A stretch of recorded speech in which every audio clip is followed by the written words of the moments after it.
Assalamualaikum warahmatullahi wabarakatuh. Salam semangat, belajar baik dan bermanfaat. Bagaimana kabarnya anak-anakku kelas 4 yang hebat? Masih tetap semangat dan selalu dalam keadaan sehat ya? Ya, anak-anak, pada video kali ini saya akan membahas soal-soal pada tema 7 sebagai persiapan penilaian akhir tahun atau PAT. Sebelum kita mulai pembahasan, marilah kita awali dengan membaca doa terlebih dahulu. Berdoa mulai. Selesai. Iya, baiklah anak-anak hebatku. Marilah kita mulai pembahasan soal-soal dari muatan PPKN KD 3.4. Soal yang pertama. Salah satu penyebab keragaman suku bangsa di Indonesia adalah A. Kondisi negara kepulauan. B. Jumlah penduduk yang besar. C. Sumber daya alam yang melimpah. D. Sikap masyarakat yang tertutup terhadap perubahan. Nah, jawaban yang paling tepat adalah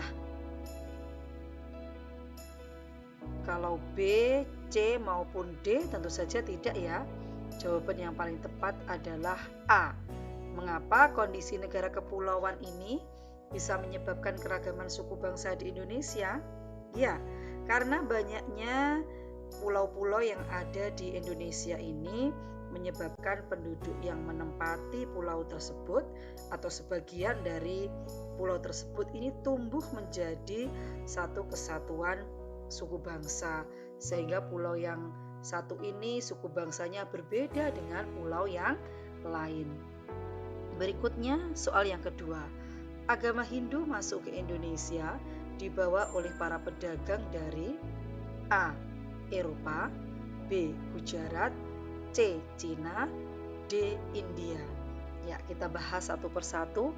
Kalau yang dari Eropa, agama yang dibawa adalah Kristen atau Katolik. Sedangkan yang dari Gujarat adalah Islam. Yang dari Cina itu agama Konghucu. Dan yang dari India adalah agama Hindu atau Buddha. Maka jawaban untuk soal nomor 2 yang paling tepat adalah D. India. Soal PPKN yang ketiga. Budaya nasional bersumber dari budaya titik-titik. Budaya nasional itu artinya budaya Indonesia. Budaya Indonesia berarti bersumber dari budaya mana? Ya, dari budaya berbagai daerah yang ada di Indonesia. Oleh karena itu, jawaban soal nomor 3, budaya nasional bersumber dari budaya daerah. Berikutnya soal nomor 4. Bhinneka Tunggal Ika terdapat dalam kitab titik-titik karangan titik-titik. Ya, kata-kata Bhinneka Tunggal Ika itu terdapat dalam sebuah kitab yang dikarang pada zaman Kerajaan Majapahit. Kitabnya bernama Sutasoma, karangan dari Empu Tantular. Berikutnya soal nomor 5. Sebutkan 3 keragaman yang ada di Indonesia. Keragaman yang ada di Indonesia itu banyak sekali ya. Ya, 3 diantaranya adalah budaya, agama, suku bangsa, dan masih banyak lagi keragaman yang lain. Di sini saya berikan contoh-contohnya untuk keragaman budaya. Contohnya tarian tradisional, rumah adat, lagu daerah, dan lain-lain. Untuk agama contohnya Islam, Kristen, Buddha, dan lain-lain. Dan contoh suku bangsa Jawa, Sunda, Dayak, dan lain-lain. Anak-anak hebatku, kita akan melanjutkan pembahasan soal pada muatan bahasa Indonesia KD 3.7. Perhatikan bacaan berikut. Hidup rukun dilakukan oleh warga sekolah. Guru mendidik siswa dengan penuh perhatian. Guru mengajarkan ilmu pengetahuan dan menanamkan nilai-nilai budi pekerti yang baik bagi siswa. Sebaliknya, siswa menghormati guru dan memperhatikan setiap penjelasan yang diberikan guru di kelas. Dari bacaan ini, kita akan menjawab pertanyaan soal nomor 6. Gagasan pokok paragraf di atas adalah A. Hidup rukun dilakukan oleh warga sekolah. B. Guru mendidik siswa dengan penuh perhatian. C. Tugas guru mengajarkan ilmu pengetahuan. D. Siswa harus menghormati guru. Untuk bisa menentukan gagasan pokok dari paragraf di atas, kita bisa menentukan kalimat utama dari paragraf tersebut. Ya, sudah diperhatikan dari bacaan itu, kalimat utamanya terletak pada kalimat yang pertama yang berbunyi hidup rukun dilakukan oleh warga sekolah. Dari kalimat utama ini kita menentukan gagasan pokok dari paragraf tersebut. Bisa dengan kalimat yang sama ataupun kalimat yang berbeda. Tetapi pada pilihan tadi, pilihan A sangat jelas disebutkan hidup rukun dilakukan oleh warga sekolah. Nah, inilah jawaban yang tepat. Selanjutnya soal nomor 7. Berdasarkan bacaan di atas yang bukan tugas guru adalah, jadi yang bukan ya, yang bukan tugas guru. Kita lihat pilihan jawabannya. A. Mendidik siswa. B. Mengajarkan ilmu pengetahuan. C. Memperhatikan setiap penjelasan. D. Menanamkan nilai-nilai budi pekerti. Jika diperhatikan, A ini tugas guru ya, mendidik siswa. Lalu B mengajarkan ilmu pengetahuan juga tugas guru. Sedangkan yang C memperhatikan setiap penjelasan, ini bukan tugas guru melainkan tugas siswa. Dan yang D menanamkan nilai-nilai budi pekerti itu tugas guru juga. Nah, oleh karena itu jawaban yang tepat untuk soal nomor 7 adalah C, memperhatikan setiap penjelasan. Selanjutnya soal nomor 8, setiap daerah di Flores memiliki motif kain tenun yang berbeda. Kata motif pada kalimat tersebut memiliki makna ya, pada kata motif kain tenun ya, berarti motif itu maknanya adalah corak ya, corak atau bisa pula pola. Nah, berikutnya soal nomor 9. Ide atau gagasan yang menjadi pokok pengembangan paragraf disebut. Di situ ada kata ide atau gagasan dan ada lagi kata pokok ya. Berarti dua kata ini merupakan kata kuncinya. Jawaban yang tepat adalah ide pokok. Soal nomor 10. Tuliskan dua gagasan pendukung pada bacaan di atas. Kita kembali pada bacaan pada soal nomor 6 tadi. Nah, pada bacaan ini tadi kita sudah mengetahui bahwa kalimat yang pertama ini merupakan gagasan pokok pada paragraf tersebut. Nah, sekarang kita akan menentukan yang merupakan gagasan pendukung adalah kalimat-kalimat yang menjelaskan gagasan pokok. Kalimat manakah itu? Ya, kalimat berikut ini yaitu kalimat yang berada di belakang kalimat yang pertama. Guru mendidik siswa dengan penuh perhatian. Berarti ini gagasan pendukung yang pertama.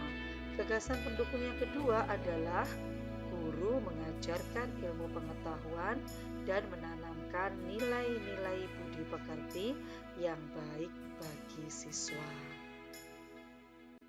Anak-anak hebatku, mari kita melanjutkan pembahasan soal pada muatan IPA KD 3.7. Soal nomor 11. Dalam lomba tarik tambang, peserta menggunakan gaya A. Magnet, B. Listrik, C. Gravitasi, D. Otot. Nah, pada lomba tarik tambang, peserta menggunakan tenaganya untuk menarik tambang. Berarti gaya yang digunakan adalah D. Otot. Kemudian soal nomor 12. Jika dua kutub magnet yang senama didekatkan akan A. Tarik-menarik, B. Tolak menolak, C. Saling mendekat, D. Saling memengaruhi. Nah, dua kutub magnet yang senama didekatkan. Kalian masih ingat ya, bahwa magnet itu terdiri dari dua kutub, yaitu kutub utara dan selatan. Jadi kalau ada dua buah magnet, lalu kutubnya yang senama, utara dengan utara didekatkan, atau selatan dengan selatan didekatkan, maka yang terjadi adalah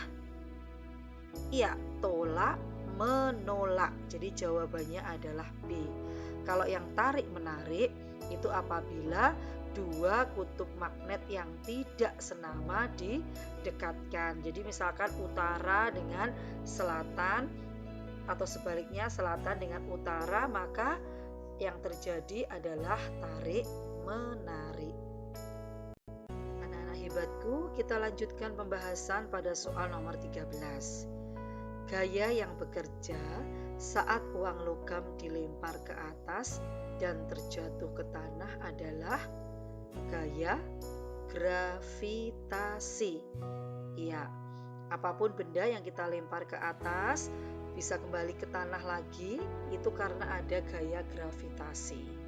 Kemudian nomor 14, penggaris plastik yang digosok-gosokkan pada rambut dapat menarik potongan-potongan kertas kecil karena memiliki gaya titik-titik. Ayo, gaya apakah ini? Ya, jawaban yang tepat listrik statis. Ya, mengapa dikatakan sebagai gaya listrik? Ya, karena ada aliran listrik atau arus listrik yang terjadi ketika penggaris plastik yang digosok-gosokkan secara searah pada rambut yang kering itu bisa menarik potongan-potongan kertas kecil.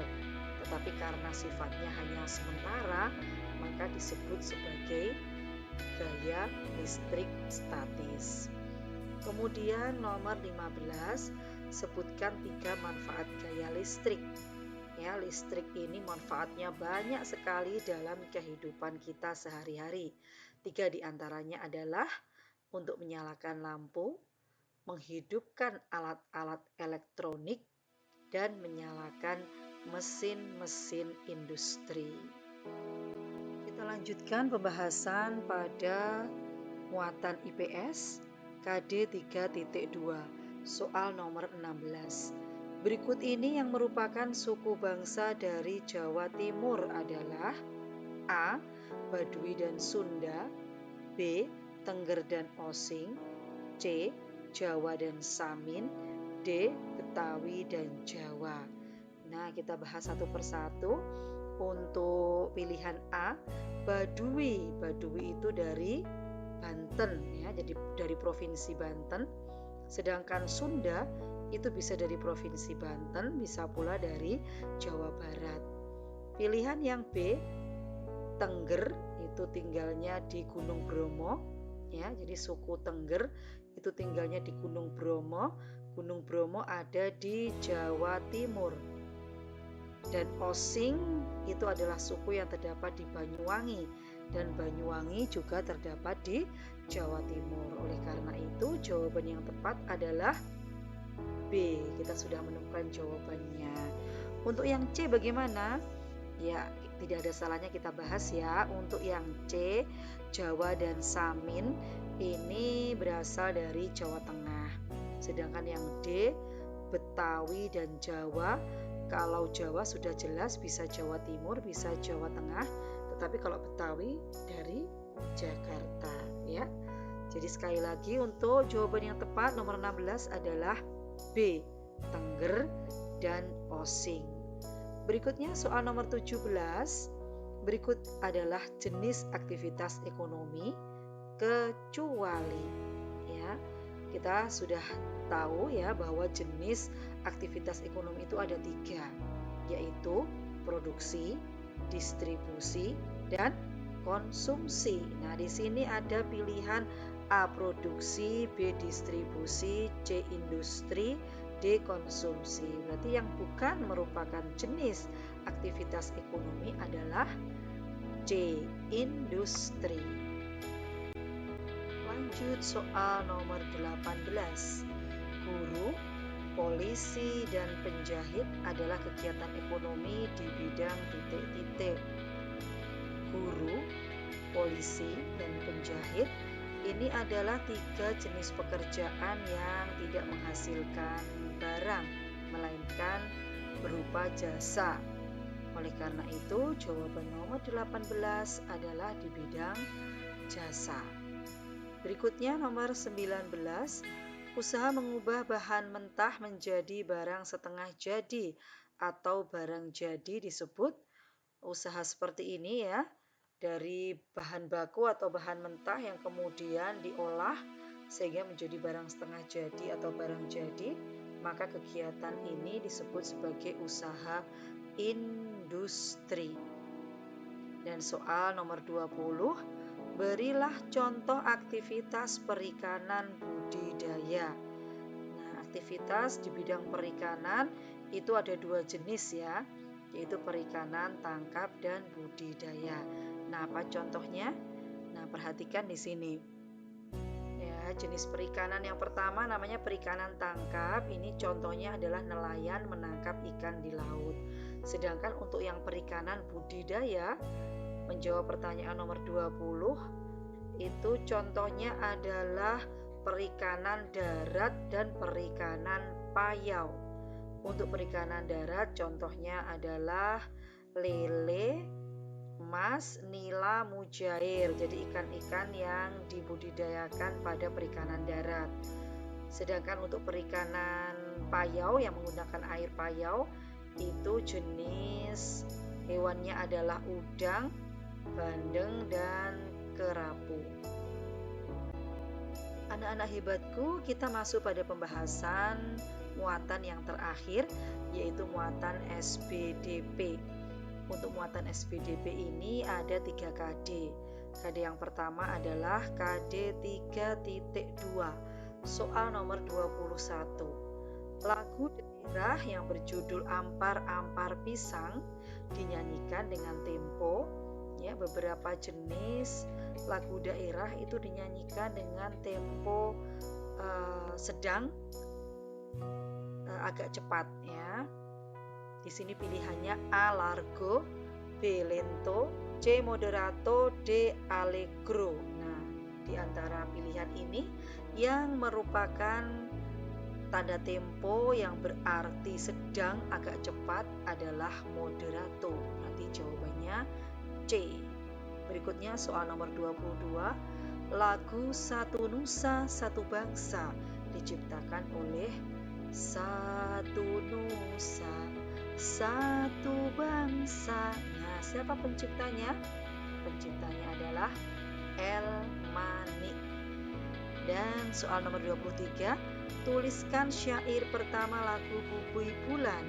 Tahukah anak-anak lagu Bubui Bulan berasal dari mana? Dari Provinsi Jawa Barat. Nah, maka syairnya menggunakan bahasa Sunda yang berbunyi Bubui bulan sangrai bentang. SPDP yang kedua adalah KD 3.3. Soal nomor 24. Pola lantai diagonal ditunjukkan pada gambar. Perhatikan pilihan jawaban A, B, C, dan D. Gambar A itu menunjukkan pola lantai diagonal, maka inilah jawaban yang tepat. Sedangkan yang B ini adalah pola lantai vertikal. Yang C pola lantai segi 5 dan yang D adalah pola zigzag. Soal nomor 25, tari saman dibawakan secara tari saman adalah tarian dari Aceh yang dibawakan secara berkelompok. Dan yang nomor 26, jelaskan pengertian dari pola lantai. Pola lantai artinya adalah garis imajiner yang dilalui oleh penari saat melakukan gerak tari. Ya, jadi merupakan garis imajiner, garis khayalan yang dilalui oleh penari saat melakukan gerak tari. Muatan SPDP yang ketiga adalah KD 3.4, soal nomor 27. Setelah menyiapkan alat dan bahan, langkah yang dilakukan untuk membuat karya seni adalah A. Menggunting bahan, B. Membuat pola atau sketsa, C. Menempelkan bahan, D. Menyempurnakan hasil karya. Ya, langkah pertama yang dilakukan setelah alat dan bahan itu siap adalah membuat pola atau sketsa. Jadi jawaban yang tepat adalah B. Kemudian soal nomor 28, karya seni yang dibuat dengan menggunakan paduan aneka bahan adalah karya seni tempel itu ada 4, yaitu kolase, mozaik, montase, dan aplikasi. Di antara 4 karya itu, yang menggunakan paduan aneka bahan adalah kolase. Berikutnya nomor 29, mozaik termasuk karya seni. Ya, tadi sudah saya jelaskan, mozaik termasuk karya seni tempel. Dan soal yang terakhir, soal nomor 30, apa yang dimaksud dengan montase? Pengertian dari montase adalah karya seni yang dibuat dengan menggabungkan gambar-gambar yang sudah jadi menjadi gambar adegan baru. Sekali lagi, montase adalah karya seni yang dibuat dengan menggabungkan gambar-gambar yang sudah jadi menjadi gambar adegan baru. Ya, demikian tadi pembahasan soal-soal sudah kita lakukan. Semoga anak-anak lebih siap dalam menghadapi penilaian akhir tahun tema 7. Sampai jumpa pada video selanjutnya. Jangan lupa like, subscribe, dan share supaya lebih bermanfaat. Terima kasih. Wassalamualaikum warahmatullahi wabarakatuh.